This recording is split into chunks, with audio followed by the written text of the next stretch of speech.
Toni Jordan's passion for helping others overcome the chains of addiction and travel the road to recovery is rooted in her own struggle. She's been on a long journey, and life has changed dramatically. I guess I was in an active addiction about 17 years, starting when I was around 23.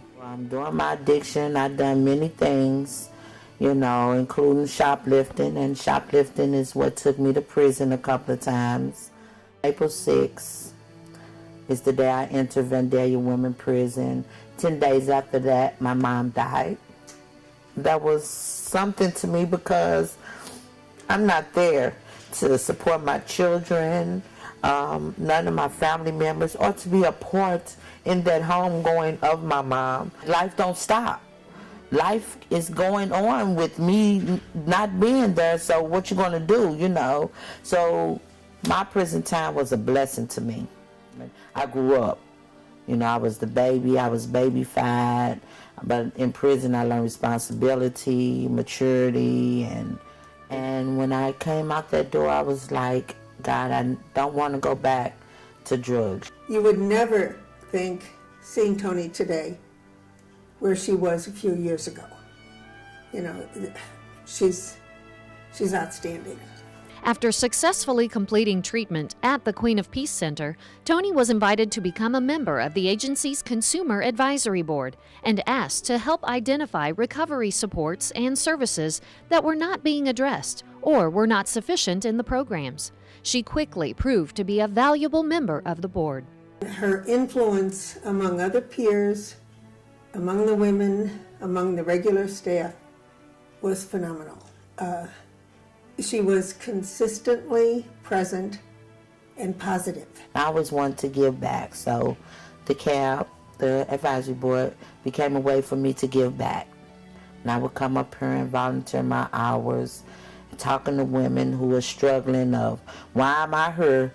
I can't stay in treatment, and just trying to encourage them that take it one day at a time, it's going to be okay. Telling them my story, just being where they are and accepting them where they are at.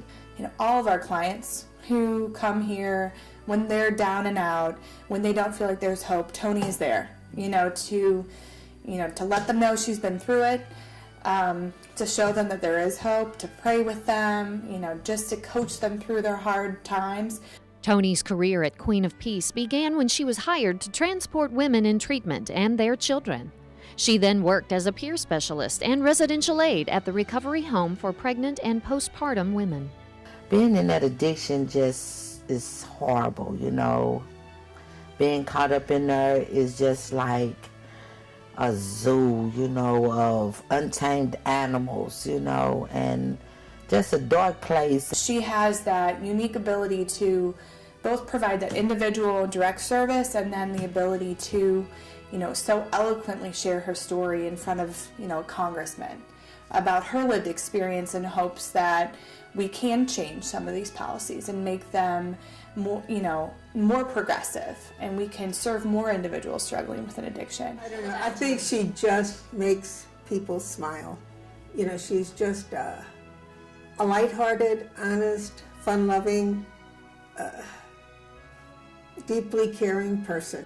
Toni's career demonstrates compassion, understanding, and encouragement. And for the women at Queen of Peace Center and anyone in recovery, Toni Jordan is an example of self-determination and hope. And she is most definitely someone I look up to, for her experience, for her integrity, for her dignity, for her commitment, her ability to always have a positive attitude in a field that has so much heartbreak. I love helping people, and I thought help had to be about the dollar, but I knew I wasn't blessed with no money, so how would I help people? But, God gave me the gift to talk and to tell, and to encourage. She's a champion. I mean, she really is. And I can't say anything that would be exaggerated regarding Toni. She goes above and beyond her call to duty to make people's lives more beautiful. So all because she wants to. What you see is what you get with Toni, and it's all good. I'm just loving what I do, and it's a natural. And that's what makes her a mental health champion.